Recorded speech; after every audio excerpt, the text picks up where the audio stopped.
اس سے زیادہ برا کچھ نہیں ہو سکتا میرے لیے۔ حازم اس کے رخساروں کی نرماہٹوں کو انگلی کی پونوں سے چھوتا ہبا کا دل بری طرح لرزا گیا تھا۔ کیا مطلب؟ ہبا نے اس کا ہاتھ تھام لیا تھا۔ میں مطلب نہیں سمجھاتا۔ یہ کام تمہیں تو خود کرنا ہوگا۔ تمہارے پاؤں زخمی ہیں، ان کانٹوں بھرے پتھریلے راستے پر چلنا بہت مشکل ہوگا۔ حازم اسے خود سے دور کرنے کو تیار نہیں تھا۔ Just stay away. تم سمجھتے کیا ہو؟ میری جان بچا کر یہ سب حرکتیں کرو گے اور میں تمہاری بات مان جاؤں گی؟ میں انہی پتھریلی راستوں پر چل کر یہاں تک آئی ہوں اور آگے بھی پہنچنے کا حوصلہ رکھتی ہوں۔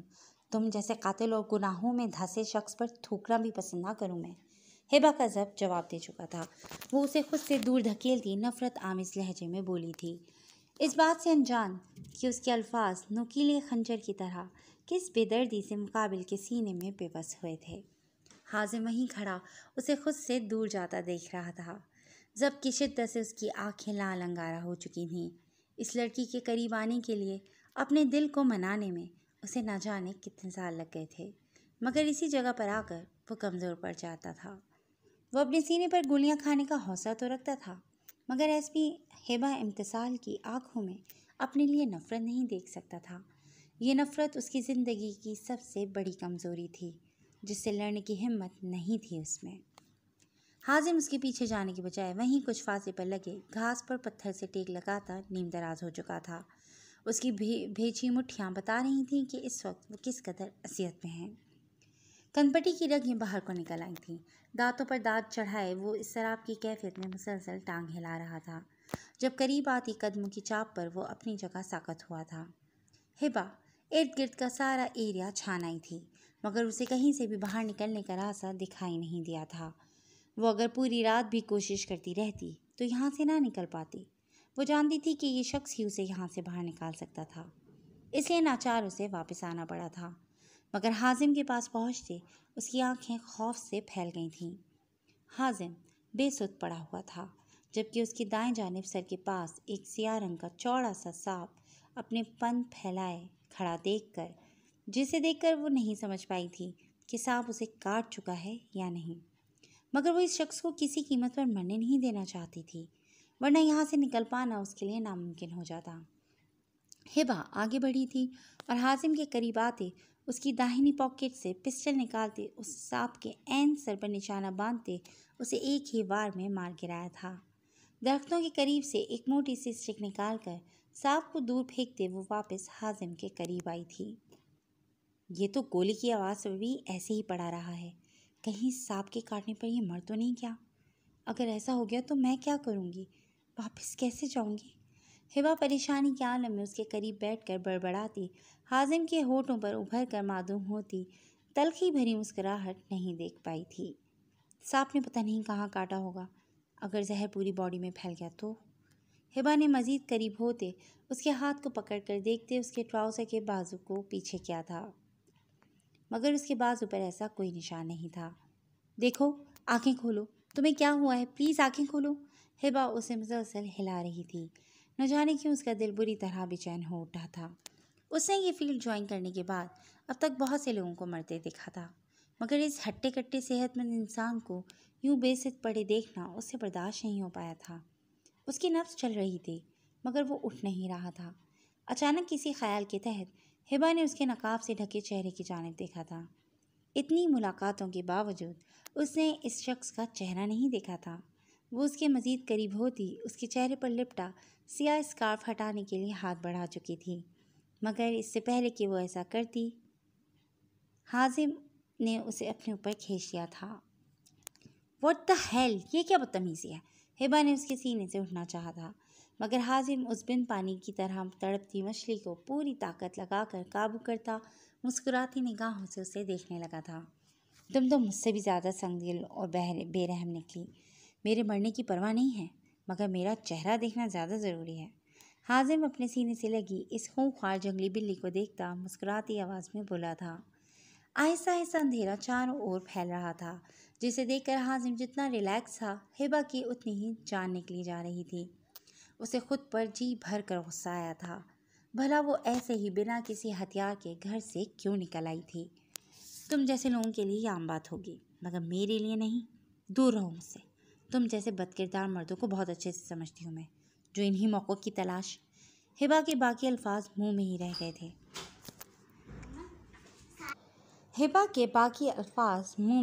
گئے تھے۔ جب حازم نے کروٹ بدلتے، اس کی دونوں کلائیں اپنے مضبوط گرفت میں جکڑتے، اس کی کمر گھاس سے ٹکاتے اسے پوری طرح بے بس کیا تھا۔ ہبا کا نازک وجود اس کے چوڑے وجود کے پیچھے چھپ سا گیا تھا۔ مجھے موقع تلاش کرنے کی ضرورت کبھی نہیں رہی، اور تمہیں یہ بد کردار مرد جتنی مہلت دے چکا ہے اسی پر شکر ادا کرو۔ اگر میں اپنے دل کی سننے پر آ گیا تو تمہارے لیے بہت مشکل ہو جائے گا۔ تم گھٹیا شخص، تمہاری ہمت کیسے ہوئی مجھے چھونے کی؟ ہبا اپنی جگہ سے اٹھتی جھپٹنے کے انداز میں حازم کی جانب بڑھی تھی۔ اسے ابھی تک اپنا دایاں گال جلتا محسوس ہوا تھا۔ ہبا نے اس کے منہ پر تھپڑ مارنا چاہا تھا، جیسے حازم ہوا میں ہی تھام چکا تھا۔ ہبا نے مزید آگ بگولا ہوتے دوسرا ہاتھ اٹھایا تھا، جو اگلے ہی لمحے حازم کی گرفت میں آ چکا تھا۔ تم آخر چاہتے کیا ہو؟ کیوں پیچھے پڑے ہو میرے؟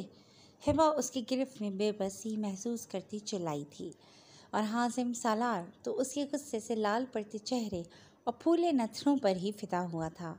اس سے پہلے کہ وہ دوبارہ بہک کر مزید کوئی غصاخی سرزد کرتا اور اس جنگلی بلی کو مزید خونخوار بناتا، بہت مشکل سے اپنے منہ زور جذبوں پر بند باندھتا اس کی لال پڑتی کلائیوں کو اپنی گرفت سے آزاد کر دیا تھا۔ میں جو چاہتا ہوں وہ شاید مجھے کبھی نہ مل پائے، مگر ابھی وہ کرتے ہیں جو تم چاہتی ہو۔ مجھے فالو کرتے میرے پیچھے پیچھے آ جاؤ۔ اگر رات زیادہ گہری ہو گئی تو یہاں سے نکلنا مشکل ہو جائے گا۔ حازم کے ایک دم بدلتے اجنبی رویے پر ہبا الجھی نگاہوں سے اسے دیکھتی، دل ہی دل میں اس کے مان جانے پر اللہ کا شکر ادا کرتی اس کے پیچھے چل دی تھی۔ آج جو حرکت اس شخص نے اس کے ساتھ کی تھی، وہ بہت جلد اس شخص کو اس کے انجام تک پہنچانے کا عہد کر چکی تھی خود سے۔ سیاہ گیٹ سے اندر کھڑے سیاہ وردیوں میں ملبوس گارڈز شاویز سکندر کی باہوں میں بے ہوش پڑی لڑکی کو دیکھ کر شدید دھچکے کا شکار ہوئے تھے۔ شاویز اسے اٹھائے ایک روم میں داخل ہوا تھا۔ یہ پہلی بار تھا کہ کسی اغوا شدہ انسان کو اتنے اچھے روم میں لایا گیا تھا، جس کی وجہ اس کا آفندی خاندان سے تعلق ہونا تو بالکل بھی نہیں تھی۔ شاویز اسے بیڈ پر لٹا کر واپس پلٹا تھا، جب اس کی نظر اپنی چادر سے نکلے پریسا کے سیاہ بالوں پر پڑی تھی۔ پورے بلیک ہاؤس کی طرح اس کمرے کی ہر شے بھی سیاہی لیے ہوئے تھی۔ جس کے بیچوں بیچ پڑے سیاہ بیڈ پر لیٹی وہ پنک لباس میں ملبوس دوشیزہ اس وقت نظر انداز کیے جانے کے قابل بالکل بھی نہیں تھی۔ اس کا یہ بے پناہ حسن اس ماحول کے لیے بالکل بھی ٹھیک نہیں تھا۔ شاویز ہونٹ بھیجتا بیڈ پر رکھا کمبل اس کے اوپر ڈالتا وہاں سے نکل آیا تھا۔ پریسا کے کمرے کے باہر اس نے گارڈز نہیں بلکہ اپنے بلیک ٹائیگر فورس کی 2 لیڈیز کو کھڑا کیا تھا، جن کی ڈیوٹی فل ٹائم پریسا آفندی کے ارد گرد رہنے کی تھی، کیونکہ اس کے بعد شاویز سکندر اس لڑکی کی شکل بھی نہیں دیکھنا چاہتا تھا۔ اسے مہروزہ اور حازم کی ٹینشن بھی تھی، جو اب تک نہیں پہنچے تھے۔ باہر لان میں آ کر بیٹھتے وہ اپنی عادت کے مطابق سگریٹ پر سگریٹ پھونک رہا تھا۔ چیئر پہ بیٹھا وہ دونوں ٹانگیں سامنے پڑے ٹیبل پر رکھے ہوئے تھا، جب اچانک اس کی نظر سامنے بنی سیاہ پتھروں کی روش پر کوئی شے چمکتی نظر آئی تھی۔ وہ آنکھوں میں سر تاثرات لیے اس جانب بڑھا تھا۔ پریسا کو وہ اسی راستے سے لایا تھا۔ وہ دیکھنا چاہتا تھا کہ آخر کیا چیز ہے یہ، کیونکہ اس کے بلیک ہاؤس میں اتنی چمکتی ہوئی کوئی شے موجود نہیں تھی۔ قریب پہنچتے شاویز سکندر کی آنکھوں میں مزید وحشت دوڑ گئی تھی۔ وہ کچھ اور نہیں، پریسا کے پیر سے گری پائل تھی، جو وہ پہلے بھی اس کے پیر میں دیکھ چکا تھا۔ ایک لمحے کے لیے تو اس کا دل چاہتا ہے اس پائل کے ٹکڑے ٹکڑے کر کے یہاں سے باہر پھینک دے، مگر پہلی بار ایسا ہوا تھا کہ وہ کوئی بات وہ سوچ پایا تھا مگر کر نہیں پایا تھا۔ اس پائل کو مٹھی میں دبوچتے وہ اٹھا تھا جب سامنے سے اسے حازم آتا دکھائی دیا تھا۔ کہاں تھے تم اور مہرو کہاں ہیں؟ شاویز نے بہت غور سے حازم کی لال ہوتی آنکھوں کو دیکھا تھا۔ اسے سمجھنے میں ایک پل بھی نہیں لگا تھا کہ حازم کہاں سے آ رہا ہے۔ کیوں دے رہے ہو خود کو تکلیف؟ شاویز اسے بے چین دیکھ کر خود بھی اذیت کا شکار ہوا تھا۔ مہروزہ اور حازم کی ذرا سی تکلیف ہی برداشت نہیں کر سکتا تھا وہ۔ میں ہارنا نہیں چاہتا، مگر مجھے لگ رہا ہے کہ میں ہار رہا ہوں۔ اس کی نفرت برداشت نہیں کر پاؤں گا۔ حازم شاویز کے ساتھ چلتا لان میں رکھی چیئرز پر آن بیٹھا تھا۔ تو واپس لوٹ جاؤ اس کی دنیا میں۔ شاویز نے دل پر پتھر رکھتے یہ الفاظ ادا کیے تھے، جس کے جواب میں حازم اذیت سے مسکرا دیا تھا۔ اس کی یہ ہنسی شاویز سکندر کا دل چیر گئی تھی۔ مہرو نظر نہیں آ رہی؟ حازم نے بات بدلی تھی جب اسی لمحے جنید ان کے قریب آیا تھا۔ سر، مہروزہ میم کا شام میں میسج ملا تھا، وہ اس وقت ایس پی ہمدان کے ساتھ ہیں۔ جنید کے سارا واقعہ کہہ سنانے پر ان دونوں کی مٹھیاں بھیج گئی تھیں۔ وہ ایس پی بہت شاطر ہے، مہروزہ کو لے کر ہمیں بلیک میل کرے گا۔ جنید نے اپنی پریشانی ظاہر کی تھی۔ وہ ایسا کچھ نہیں کرے گا، اور نہ ہی ہماری مہرو اتنی کمزور ہے کہ اس کے چنگل میں پھنسے گی۔ شاویز کے ساتھ ساتھ حاضر میں مہروزہ کے حوالے سے مطمئن تھے، کیونکہ وہ جانتے تھے کہ بلیک اسٹارز کے کسی بھی گینگ لیڈر کو نقصان پہنچانے سے پہلے پولیس والوں کو 1000 بار سوچنا پڑتا۔ سر، وہ لڑکی اٹھ گئی ہے، اقرا بھاگتے ہوئے ان کے قریب آتی قدرے گھبرائے ہوئے انداز میں بولی تھی۔ کسی سوئے ہوئے انسان کا جاگ جانا میرے خیال میں نارمل سی بات ہے۔ حازم اس کے گھبرائے بوکھلائے انداز پر طنز کرتے ہوئے کہا تھا۔ نہیں، وہ بہت رو رہی ہیں اور سر کو بلا رہی ہیں، اور ساتھ ہی اپنے فیانسی کو بھی بہت یاد کر رہی ہیں، جس سے شاید سر نے گولی ماری ہے۔ اقرا کے الفاظ پر شاویز بنا کوئی رد عمل دیے سکون سے بیٹھا رہا تھا۔ بس فیانسی کو یاد کرنے والی بات پر مٹھیاں بھیج گئی تھیں۔ اسے کہو مر گیا ہے اس کا فیانسی، آج رات بیٹھ کر سوگ منا لے، اور آج کی تاریخ میں میرا مزید اسے جھیلنے کا کوئی موڈ نہیں ہے۔ شاویز اپنے مخصوص اکھڑ لہجے میں بولتے اگلا سگریٹ سلگا گیا تھا۔ ویسے سفیان افندی کو گولی مارنے کی کوئی خاص وجہ؟ حازم نے اس کی جانب کھوجتی نگاہوں سے دیکھتے سگریٹ کا گہرا کش لیتے پوچھا تھا۔ سب وجوہات سے واقف ہو تو؟ شاویز اپنی جگہ سے اٹھا تھا جب پریسا کی پائل اس کے ہاتھ سے چھوٹ کر نیچے جا گری تھی۔ وہاں کھڑی اقرا اور اس کے پیچھے آتی ہما اور جنید نے آنکھیں پھاڑے پائل کی جانب دیکھا تھا۔ سر، یہ کس کی ہے؟ اقرا کے منہ سے بے ساختہ نکلا تھا، مگر شاویز کے غصے کے ڈر سے فوراً ہونٹ دانتوں تلے دبا گئی تھی۔ میری ہے۔ حازم کی نظر پڑنے سے پہلے ہی شاویز جھک کر پائل اٹھاتا ان تینوں کو سوالیہ نگاہوں سے گھورتے ہوئے بولا، جس پر وہ دونوں ہی گڑبڑا گئی تھیں، جبکہ حازم ناسمجھی سے ان کی جانب دیکھ رہا تھا۔ شاویز کی مٹھی میں دبی پائل وہ نہیں دیکھ پایا تھا۔ سر، آپ یہ پہنتے ہیں؟ شاویز نے آج تک ان سے کبھی کوئی مذاق نہیں کیا تھا، اس لیے وہ سب منہ اور آنکھیں پھاڑے شاویز کو گھور رہے تھے۔ ہاں، میں پہنتا ہوں، کوئی پرابلم ہے کیا؟ شاویز کی بات پر ان سب نے ایک ساتھ نفی میں سر ہلایا تھا، جس میں شاویز ان سب کو آنکھیں دکھاتا وہاں سے ہٹ گیا تھا۔ سر، یہ کس کی ہے؟ وہ تیز قدموں سے اپنے روم کی جانب بڑھا تھا جب اس کے کانوں میں نسوانی سسکیوں کی آواز گونجی تھی۔ قدم وہیں منجمد ہوتے چہرے پر کرختگی بکھیر گئے تھے۔ شاویز مٹھیاں بھیجتا اس روم کی جانب پلٹا تھا جہاں وہ محترمہ زور و شور سے رونے میں مصروف تھیں۔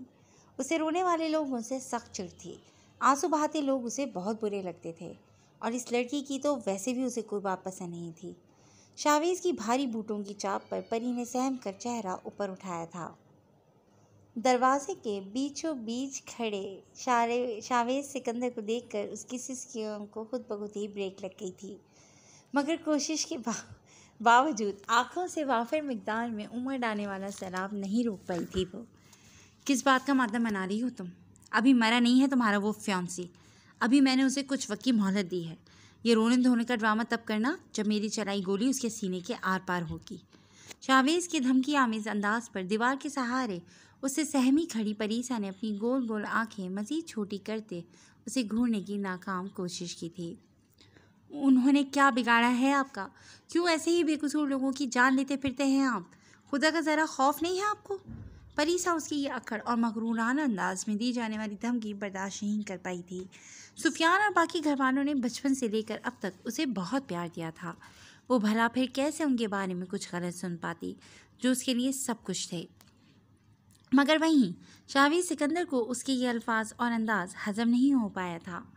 اس نے لال ہوتی وحشتناک آنکھوں سے پریسا کو گھورتے اس کی جانب قدم بڑھائے تھے۔ اسے اپنے قریب آتا دیکھ کر پریسا کی خوف کے مارے جان آدھی ہوئی تھی۔ آج تک کسی میں اتنی جرأت نہیں ہوئی کہ وہ شاویز سکندر کا کچھ بگاڑ سکے، اور نہ ہی میرے سامنے کوئی یہ الفاظ ادا کرنے کی ہمت کر پایا ہے۔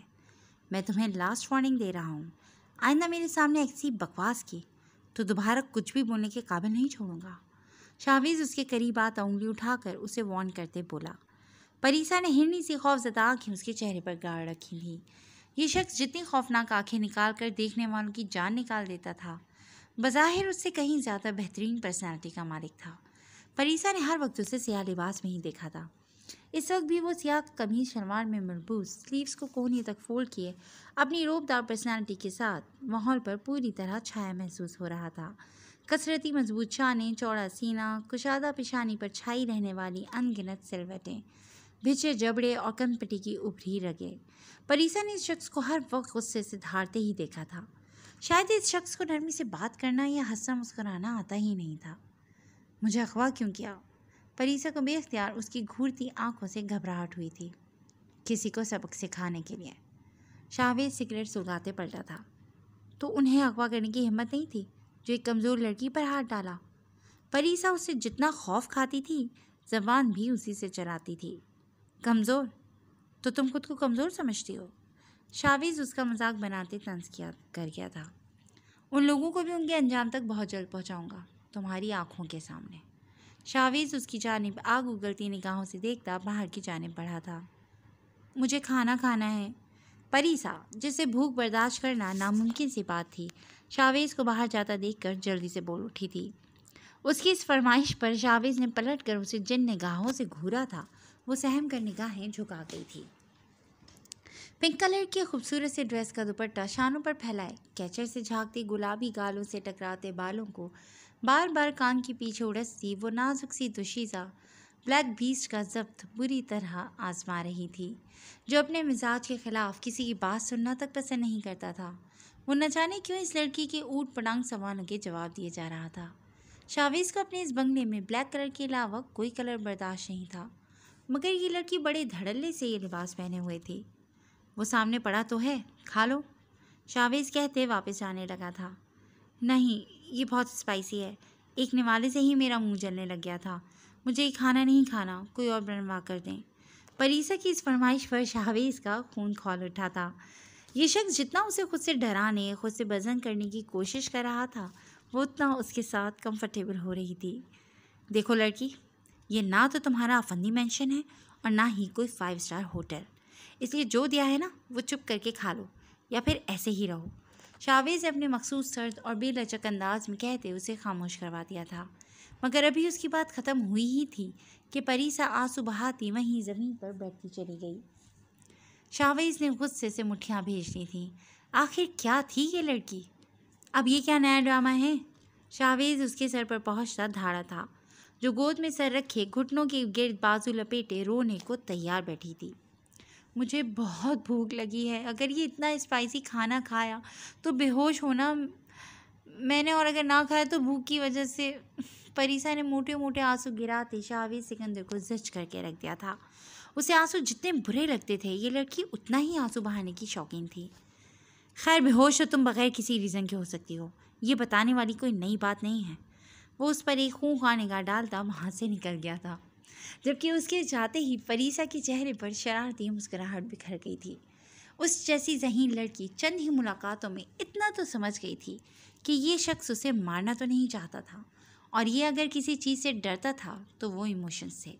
اسے اگر کسی بات سے کمزور کیا جا سکتا تھا تو وہ تھے جذبات اور احساسات۔ غصہ کرنے سے یہ شخص ڈبل غصہ کرتا تھا، مگر رونے دھونے سے وہ اور زیادہ چڑھتا تھا، اور یہی بات پریسا کو مزہ دے گئی تھی۔ وہ اب اسے اتنا زچ کرنے والی تھی کہ وہ خود ہی اس سے جان چھڑوانے کے لیے اسے واپس چھوڑاتا۔ شاویز کے جاتے ہی وہ آنسو صاف کرتی صوفے پر جا کر بیٹھ گئی تھی۔ جس شاہانہ انداز میں اسے وہاں رکھا گیا تھا، کسی اغوا شدہ انسان کو ایسے کبھی نہیں رکھا گیا تھا۔ غنڈہ موالی کہیں کا، بڑا یا دھمکانے والا۔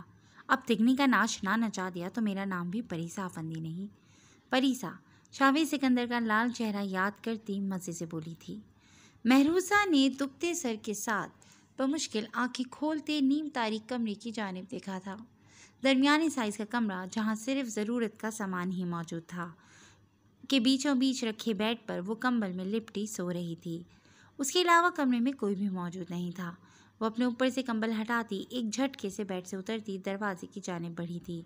اس کا حلیہ ابھی بھی بالکل ویسا ہی تھا جیسا بے ہوش ہونے سے پہلے تھا، مگر نیم تاریک کمرے میں وہ یہ اندازہ نہیں لگا پائی تھی کہ باہر اس وقت کیا ٹائم ہے۔ مگر روم کا دروازہ کھول کر باہر نکلتی اس کے 14 طبق روشن ہو چکے تھے۔ وہ اتنی ٹائم تک بے ہوش رہی تھی۔ باہر دن پوری طرح سے نکل آیا تھا۔ میں اتنا ٹائم کیسے سوتی رہی؟ اور کل رات اچانک مجھے کیا ہوا تھا؟ میں کہاں ہوں اس وقت؟ مہروسہ کا دماغ بالکل معاف ہو چکا تھا۔ کل وہ ہمدان کے ساتھ تھی اور اب یہاں اس طرح۔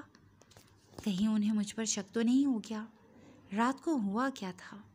مجھے کچھ یاد کیوں نہیں آ رہا؟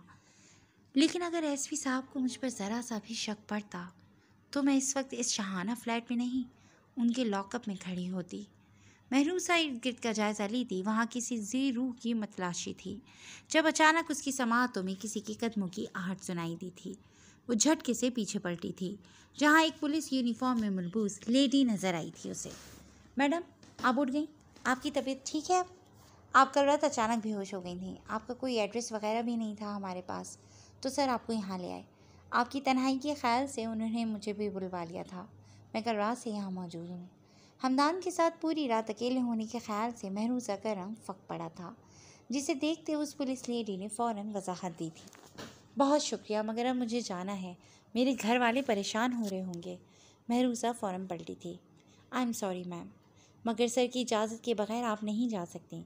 وہ جیسے ہی اٹھتے ہیں آپ ان سے پوچھ کر چلی جائیے گا۔ وہ پولیس والی نہایت دھیمے لہجے میں بولتی مہروسہ کے قدم وہیں روک گئی تھی۔ ایس پی صاحب کب اٹھیں گے؟ مہروسہ دانت پیس کر بولی۔ وہ 4 بجے سوئے ہیں، 1-2 گھنٹوں تک اٹھ جائیں گے۔ اتنی دیر میں آپ کے لیے ناشتہ بنوا دیتی ہوں۔ وہ مہروسہ کو اپنے مخصوص نرم انداز میں جواب دیتی اندر کی جانب بڑھ گئی تھی۔ میں کیا کروں، کیسے نکلوں یہاں سے؟ مہروسہ کو اپنے ارد گرد خطرے کی گھنٹیاں بجتی محسوس ہو رہی تھیں۔ وہ جلدی سے آس پاس دیکھتی باہر والے دروازے کی جانب بڑھی تھی، جسے لاک دیکھ کر وہ مزید کوفت کا شکار ہوئی تھی۔